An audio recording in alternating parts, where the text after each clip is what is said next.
आणि आता माजी मंत्री प्राजक्त तनपुरे बोलतायत, थेट जाऊयात. नाही, खरं खेद मला या ठिकाणी वाटतो की खरंच आता विधानसभेच्या अध्यक्षांनी निकाल दिलाय, परंतु ज्या पद्धतीनं 1.5 वर्षापूर्वी या राज्यातलं सरकार पाडलं गेलं, आपल्याला सर्वांनीच आपण बघितलं असेल की ज्या पद्धतीनं काही आमदार पळून गेले, सुरुवातीला 16 आमदार गेले आणि भाजपचे देखील काही आमदार त्यांच्याबरोबर गुवाहाटीला रिसॉर्टवर वगैरे होते. आणि म्हणून हे केंद्रीय तपास यंत्रणांचा धाक असेल, काही लोकांना आमिष दाखवून ही लोकशाहीची दिवसाढवळ्या केलेली हत्या आहे.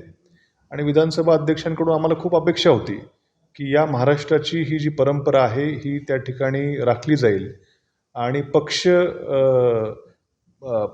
पक्षीय अभिनिवेश बाजूला सारून हा निकाल त्या ठिकाणी येईल अशी आम्हा सर्वांना अपेक्षा होती.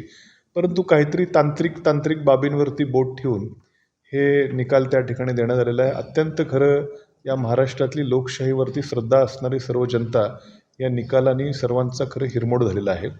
आणि अपेक्षित होतं की ज्या पद्धतीनं ही लोकं त्यावेळेस चांगलं चाललेलं सरकार पाडून निघून गेली आणि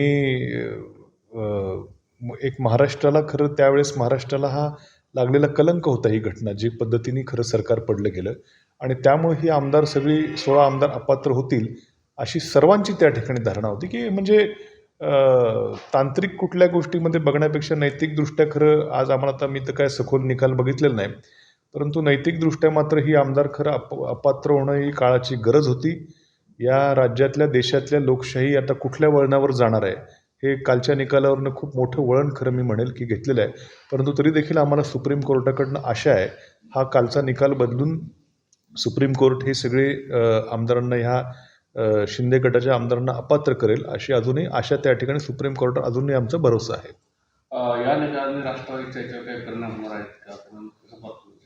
नाही, आता काय आहे, किती जरी काही मांडलं काय झालं तरी शेवटी आता निकाल हे सगळे अपेक्षेपेक्षा वेगळे लागत आहेत. आता आमची देखील 31 तारखेला मला वाटतं राष्ट्रवादी काँग्रेसचा देखील निकाल येणार आहे. आमची तर बाजू अजून जास्त त्या ठिकाणी मजबूत आहे. सगळ्या जे काय पक्षाचे इलेक्शन्स असतील काय असल्या प्रक्रिया अत्यंत व्यवस्थितपणे पार पाडलेल्या आहेत. त्यामुळं पण आता शेवटी काय होईल आता याचं कोणीच गॅरंटी घेऊ शकत नाही. 31 तारखेला मी आमदार असेल अथवा नसेल याची आज मला सांगता येत नाही मला.